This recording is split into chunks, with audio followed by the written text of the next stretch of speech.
গাঁজা বিরোধী অভিযানে সাফল্য পেল যাত্রাপুর থানার পুলিশ। গোপন সংবাদের ভিত্তিতে মঙ্গলবার সকালে যাত্রাপুর থানার পুলিশ কালীখলা এডিসি ভিলেজের লেদ্রাবাড়ি এলাকার জঙ্গলে গাঁজা বিরোধী অভিযান চালায়।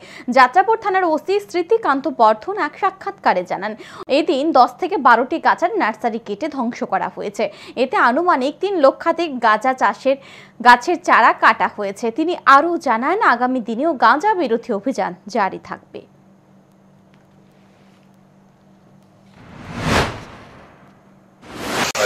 অনেকগুলা প্রায় 12টার মতো নার্সারি, ছোটো করে যে নার্সারিগুলো করা হয়, 12টার মতো নার্সারি আমরা এখানে ডেস্ট্রয় করছি।